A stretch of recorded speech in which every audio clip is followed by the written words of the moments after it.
I got you. Oh, Hey, yeah. Randy. Randy, tell me about that fish up there.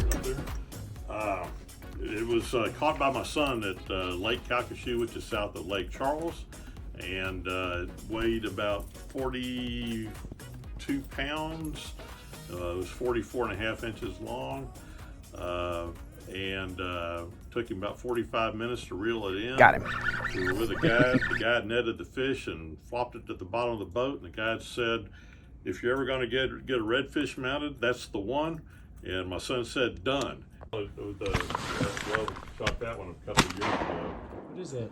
It's a canvasback duck, and then this one's a gadwall duck, big gadwall duck that I shot about 40 years ago. And then that deer over there is the first deer I ever shot at the age of 16, and shot him on a Monday morning when I skipped school. So what about all these books, Randy? Well, I'm an oil and gas attorney, oil and gas transaction attorney, and the books behind us are called the Oil and Gas Reporter Series that contain every significant oil and gas case ever decided by a court in this country dealing with oil and gas. Sandy and I have been married for 41 and a half years. We met in kindergarten, but we didn't have our first date until after college. And we went through elementary school, junior high, and high school, and college together. We have 3 children, and we have 8 grandchildren. Now, all 8 grandchildren live within 10 minutes of us, so we see them about 5 days a week.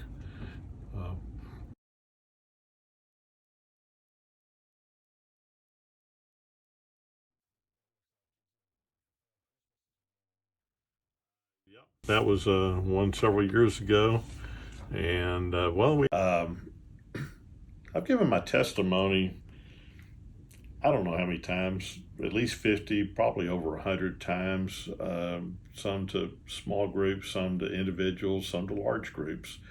But for me, had a wonderful family growing up in Texas. At the age of 18, I had all these goals in life, and my grades the first semester were not good enough to get me into dental school, which is because I wanted to become a dentist.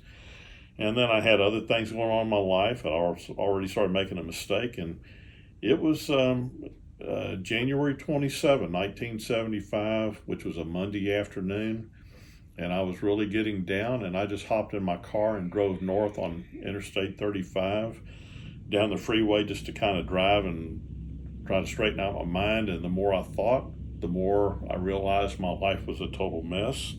And I finally got to the point where I just decided, I could drive off the highway and into a bridge abutment and finish it right here.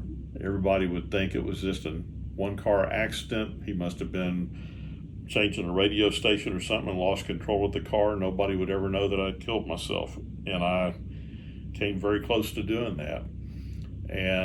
But I did know that suicide was wrong, but I was at such a down point in my life, I was willing to end my whole life. But because I knew suicide was wrong, frankly, I could hear, later turned out to be God talking to me, saying, turn this car around. I turned the car around, drove back to Austin, about a 30-minute drive to get back to Austin, and I went straight to a church on Guadalupe Street. 3:15 in the afternoon, I entered and got on my knees, and for the first time in my life, instead of saying ritual prayers to Jesus, I talked to Jesus and talked to Jesus, and I argued with him. I finally broke down in tears, cried, and just said, Jesus, I give up. I surrender. You can't make a bigger mess of my life than I've made of it. And I just turn my life over to you. I surrender. You take it from here, but you're my Lord, my Savior. So, of course, when I'm 18, salvation. I'm there by myself in the church. Unfortunately, my life for the next few years still looked like it did before salvation because I still hung around the same crowd. I did spend more time in church, spent more time reading the Bible.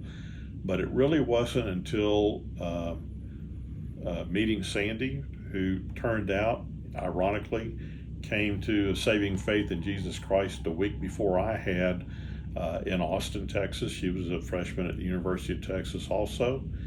And we discovered this about each other on our very first date when we first started talking about religion and our beliefs.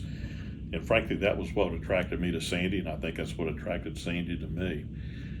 From there, we get married, still not walking real close with Christ, however. Spiritual gifts are teaching and serving. Serving is stronger than teaching. Part of our service is we've done ministries. Sandy and I have taught children's Sunday school for, 25 years off and on at both Bethel and First Baptist Church. So yeah, even though Sandy and I both accepted Christ as our Savior when we were 18, we had not actually been baptized by immersion when we wanted to join First Baptist Church, and membership requires baptism by immersion. So she and I decided to get baptized on our 35th wedding anniversary. Some ways I was disappointed I waited so long to get baptized, but in hindsight, it was a real blessing because at our baptism were our children and grandchildren who heard our testimonies and watched us be baptized. And in hindsight, I preferred that over being baptized right away.